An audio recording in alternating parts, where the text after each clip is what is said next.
আসসালামু আলাইকুম বন্ধুরা, সকাল সকাল চলে এসেছি তোমাদের সঙ্গে আবার একটা মজার ভিডিও শেয়ার করতে। আবহাওয়াতে কিন্তু গরমের ভাবটা মিশে গেছে।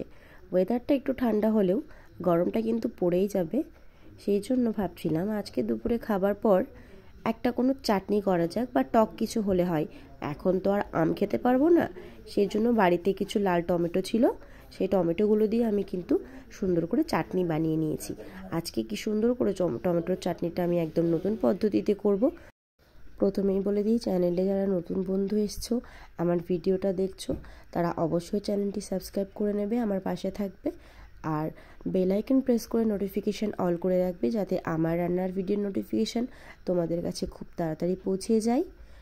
আর ভিডিও দেখার শেষে লাইক করতে কিন্তু একদম ভুলবে না। আজকে আমি টমেটোর চাটনিটা কিন্তু পুরোপুরি অন্য পদ্ধতিতে তোমাদের সঙ্গে শেয়ার করব। অনেক রকমের পদ্ধতিতে কিন্তু সবাই বানাই, কিন্তু আমি একটু নতুন করে নিজের পদ্ধতিতে করেছি। তো চলো বন্ধুরা, ভিডিওটা শুরু করা যাক।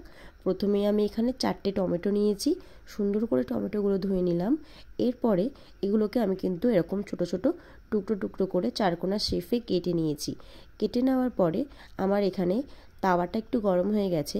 এখানে কিন্তু আমি গ্যাসে করেছি, সেই জন্য কিন্তু প্রথমে তাওয়াটা গরম করে নিয়ে লো ফ্লেম করে দিয়েছি। তোমরা কিন্তু হাই ফ্লেমে করবে না, তাহলে চিনিটা কিন্তু খুব তাড়াতাড়ি জ্বলে যাবে, ভালো হবে না, সেটা কিন্তু আটকে যাবে।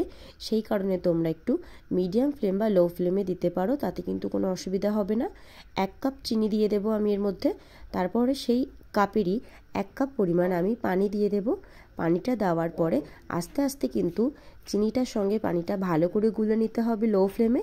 আমি এখানে লো ফ্লেম দিয়েছি, তোমরাও লো ফ্লেমেই করবে, না হলে কিন্তু চিনির যে পানির মিশ্রণটা আছে সেটা কিন্তু সবার আগেই পুড়ে যাবে, আর চাটনিটা কিন্তু অতটাও ভালো হবে না। তো আমার এখানে চিনিগুলো পুরোপুরিভাবে গলে গেছে। এখানে ছোট ছোট করে কেটে রাখা টমেটোগুলো আমি কিন্তু এই পানির মিশ্রণের মধ্যে দিয়ে দিচ্ছি। চিনিটার মধ্যে দিয়ে দেওয়ার পরে আমি এখানে কিন্তু ভালো করে নাড়াচাড়া করে নিচ্ছি। লবণটা কিন্তু আমি এখন দিচ্ছি না, আমি কখন কি মশলা দেবো সেটা তোমরা দেখতে থাকো। আশা করি ভিডিওটা ভালো লাগবে। তো এখানে কিছুক্ষণ আমি অপেক্ষা করব। একটু পরেই দেখছি এখানে অল্প অল্প করে কিন্তু এটা ফুটতে শুরু করেছে, অনেকটাই গরম হয়ে গেছে। আমি এখানে কাঠের খুন্তি ইউজ করেছি, কারণ কাঠের খুন্তি দিয়ে কিন্তু নাড়াচাড়া করতে খুবই সুবিধা হচ্ছিল। আর এখানে যদি আমি স্টিলের খুন্তি ইউজ করতাম তাহলে কিন্তু চিনিটা আটকে যেত, ভালো লাগতো না সেটা। তো পানিটা অনেকটাই ফুটে এসেছে, তোমরা দেখছো। পুরোপুরি ফুটে আসার পরে ছোটো চামচের 1 চামচ লবণ দিয়ে দিয়েছি। লবণটা কিন্তু খুব বেশি দেওয়া যাবে না, কারণ চাটনিটা কিন্তু একটু টক মিষ্টি হবে। লবণটা বেশি দিলে মিষ্টির ভাবটা কিন্তু একেবারে কমে যাবে। চাটনিটা ভালো মতো সিদ্ধ হয়ে যাওয়ার পরে আমি এখানে কিন্তু খুন্তিটা দিয়ে একটু একটু করে টমেটোগুলোকে এইভাবে অল্প অল্প করে থেতো করে নিয়েছি। তাতে কিন্তু চাটনিগুলো অনেকটা, অর্ধেকটা কিন্তু এর মধ্যে এরকম মিশ্রণ থাকবে আর অর্ধেকটা গোটা গোটা থাকবে, তাহলে কিন্তু চাটনিটা ঘন হবে। এবারে এই ফুটন্ত চাটনির মধ্যে আমি দিয়ে দিচ্ছি অল্প কিছু পরিমাণ কিশমিশ, একটু কাজু বাদাম। দেওয়ার পরে আমি এখানে ভালো করে আরও নাড়াচাড়া করে নিচ্ছি।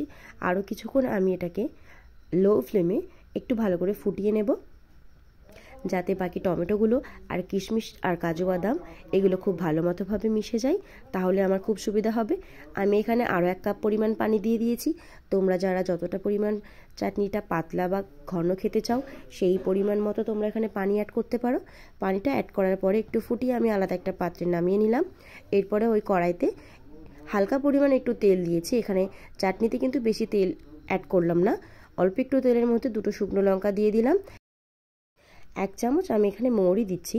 তোমরা চাইলে 5 ফোড়ন, কালো জিরে এর সঙ্গে অ্যাড করতে পারো, কিন্তু আমি দেইনি, কারণ সেটা কিন্তু আমার ভালো লাগে না। যাদের ভালো লাগে তারা অবশ্যই দিতে পারো, সেটা খেলেও কিন্তু ভালো লাগবে। মেথিও তোমরা দিতে পারো, তাহলেও কোনো অসুবিধা নেই। এরপর আমি চাটনিটাকে এর মধ্যে ঢেলে দেবো। হালকা একটু ফুটিয়ে নাড়াচাড়া করে নামিয়ে নিলে কিন্তু আমার টমেটোর চাটনিটা আজকে রেডি। তো আজকের রান্নাটা তো আমার খুব ভালো লেগেছে খেতে। তোমাদের দেখতে কেমন লাগলো অবশ্যই আমাকে জানিও। আর যারা যারা এরকম রান্না করে খেতে চাও অবশ্যই একবার ট্রাই করবে, আশা করি ভালো লাগবে। আজকের ভিডিওটা এই পর্যন্তই, কালকে নতুন কোনো ভিডিও নিয়ে তোমাদের সামনে চলে আসবো। আজকের মতো বন্ধুরা, খুদা হাফিজ।